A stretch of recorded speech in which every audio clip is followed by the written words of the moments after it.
বিয়ের আগে অবধি আমাদের ওখানে যত মেলা হতো সব মেলাতে যাওয়ার একমাত্র সঙ্গী ছিলাম আমি।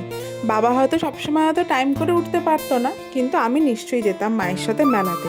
আর মেলায় গিয়েই একটু ফুচকা ঘুগনি খাওয়ার পরেই মা দেখতাম বাসনের দোকানের দিকে যেত। আমি মাকে বলতাম, এত বাসন আছে তোমার, তুমি আরও কি করবে? বিশেষ করে কাপ প্লেট কেনার শখ আমার মায়ের ভীষণ। এবার কাট্টু আমার বিয়ের পরে এখন আমার অবস্থা। আজকে তো সানডে, অর্ণবকে বলেছিলাম আমাদের এখানে জনকপুরি বলে একটা জায়গা আছে, সেখানে হায়াত সেন্ট্রিক মলে একটা বেশ বড় এক্সিবিশন হচ্ছে, নাকি অনেক অফার টফার চলছে ব্র্যান্ডেড কাপড়ের ওপরে। তাই আমি বললাম নিয়ে যাবে শপিং করাতে? বললো হ্যাঁ। তারপরে হঠাৎ করে বলছে কি, এই দেখো টিয়া, ফ্লিপকার্টে স্টিলের একটা পুরো সেট, কড়াই, সসপ্যান আর ফ্রাইং প্যানের উপরে একটা বেশ ভালো ডিল আছে, নেবে কি? আমি বললাম কেমন দেখি, তো দেখালো।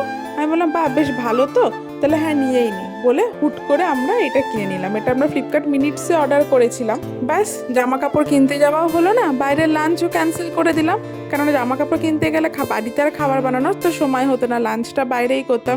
বললাম নতুন কড়াই যখন এনেছে, চলো বাড়িতেই মাংস রান্না করা হবে নতুন কড়াইতে। মানে এবার বুঝতে পারছি জীবনের সেই পর্যায়ে চলে এসেছি, মানে মায়ের মতো পর্যায়ে চলে এসেছি, যেখানে জামা কাপড় কেনাচ্ছে বাসন কোসন কেনাতে বেশি আনন্দ, বাইরে লাঞ্চ করতে যাওয়ার চেয়ে দুপুরে জমিয়ে চিকেন আর ভাত খাওয়াতে বেশি আনন্দ ঘরে বসে।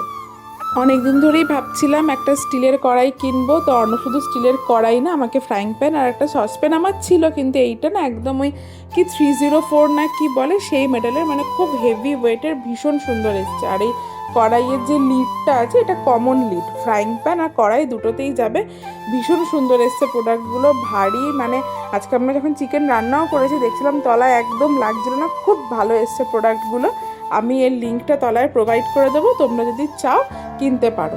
লিঙ্ক থাকবে কমেন্ট বক্সে থেকে তোমরা চেক আউট করে নিতে পারো।